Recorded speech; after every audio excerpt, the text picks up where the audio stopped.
Garland in contempt. I now recognize the ranking member. Thank you, Mr. Chairman. Ladies and gentlemen, in this special nighttime episode, we resume the madcap comedy mystery series called Comer's High Crimes and Misadventures, the hilarious quest to impeach a president who has done nothing wrong, an avowedly low-budget but multi-million-dollar taxpayer-funded production which most Americans assumed had ended 2 months ago and had completely forgotten about. But tonight, with the cast and crew now fresh back from a surprise trip to New York York City. You mean like the January 6th committee? Stop it. I'd like my time restored to me, Mr. Chairman. Order, order. Chair recognizes ranking member. Okay. Order. Order, order. Well, tonight with the cast and crew fresh back from their surprise trip to New York City, it's clear the show must go on. Now, our originally scheduled performance was supposed to be at 11 a.m. today, but it was postponed when members of the majority chose to join a mass spiritual pilgrimage to the New York criminal trial of a Florida man, an adjudicated fraudster and rapist, as he faces 34 felony counts of falsifying corporate financial records to cover up $130,000 paid in hush money to a porn star sex partner.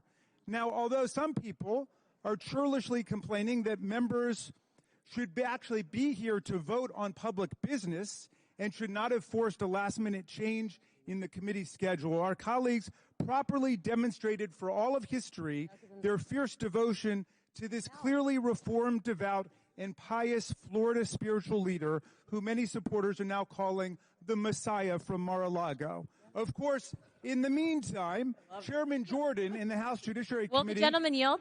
Preempted. No, I'm in the middle Sir, of my I introduction. appreciate that photo. It's a good photo. Yeah. I would like a copy of that.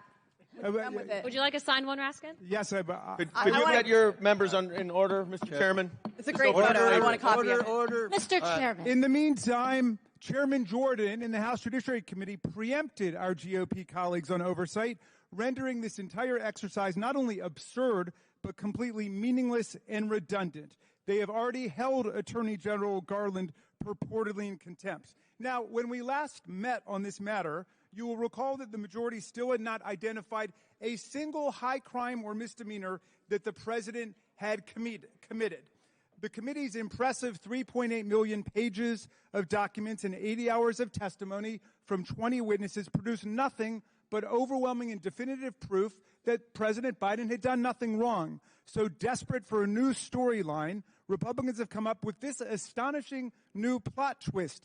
They now propose to hold the Attorney General of the United States in contempt for giving the committee the information it asked for. And it is information that has absolutely nothing to do with their failed impeachment investigation or any high crimes or misdemeanors. Now, true fans of the show will recall from prior episodes this plot device of punishing people for complying with committee orders. But this new episode of not taking yes for an answer sends us off into strange new worlds of absurdity where no congressional committee has truly ever gone before. The majority wanted to know what President Biden said in his voluntary interview with Special Counsel Hur. And maybe there was an impeachable diamond lurking in the rough. So the Justice Department complied with the request. It turned over the 250-page transcript of President Biden's 5-hour interview with the special counsel. We had a hearing on it in this committee. The special counsel came, and there was nothing impeachable there. If there had been, you would have taken up Mr. Moskowitz's offer, and you would have voted on impeachment after it happened. But you did it. Committee members and millions of Americans got to read the entire transcript and can read it right now if they like. We all can learn what the president was asked and see how he answered each and every question. But the chairman insists that's not enough. He and the rest of America are clearly able to read the interview, but he wants to be able to hear the interview. The book is not sufficient. He wants the audio book. And because of this gratuitous and comical request, the whole troop now seeks to hold the Attorney General of the United States of America in contempt. Anyone watching can grasp the fallacy cleverly tucked into this new special primetime episode. There is nothing relevant or material that our committee can learn from an audio tape, which we cannot learn from the 250 pages of the transcript. The format of the medium does not change the content of the communications. So, in this absurd twist, our friends now seek to blame the spectacular belly flop of their own impeachment probe on Attorney General Garland and his sneaky effort to obstruct the investigation by cooperating with it. We know what real obstruction looks like because the last president specialized in it. This president agreed to sit down for a voluntary 5-hour interview with the special counsel investigating him. Attorney General Garland turned over the complete 250-page transcript interview. That's not obstruction. Real obstruction was Trump and his administration refusing to provide information Congress requested in more than 100 different congressional investigations and inquiries. And I know that pleases the gentlelady from Georgia because he issued... I just want to hear Joe Biden. Why can't the American people hear him? Order, Mr. Chairman. Get her under control. President Trump issued an edict. No, I am glad that the gentlelady from Georgia is learning something tonight. Okay, the president.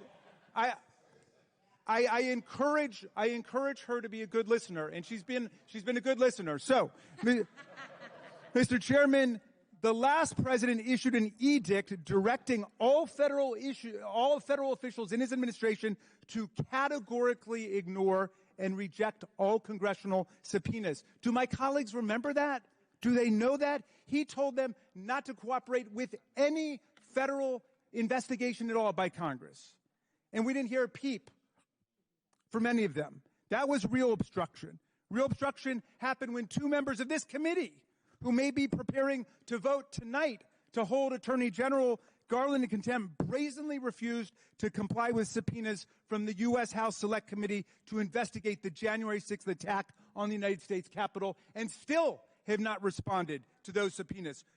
But now it seems, Mr. Chairman, I just got past something that the whole obstruction gimmick may just be a fundraising ploy, which demeans the overwhelming legal integrity and impressive theatrical ambitions of this enterprise. I was just handed a mass fundraising email solicitation for your campaign that you sent out this evening, Mr. Chairman, stating that, quote, Biden and his advisors are terrified that I will release the recordings, forcing the media and Democrats to answer for the dismal decline of Biden's mental state.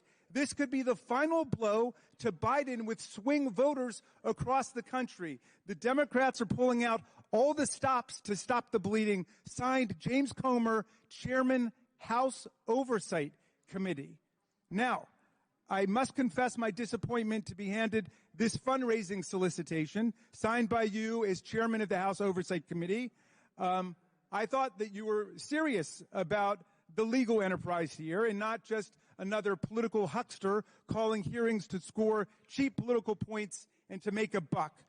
Mr. Chairman, I'd like to ask unanimous consent to enter into the record the full and complete 250-page transcript of the President's interview with Special Counsel Hur, which we have now had in our committee for more than 2 months. Without objection, so ordered. And I know that some people may think this is a big Broadway production now with everybody's trip to the Big Apple, but it is high time to close this unhinged series and get back to some semblance of the people's work. We have the interview transcript. We have the president's words. There's no basis for this outlandish contempt proceeding, which only further disgraces our committee along with judiciary. Accordingly, Mr. Chairman, and since your members seem to be in such a hurry to be done with this, I move to immediately adjourn these proceedings.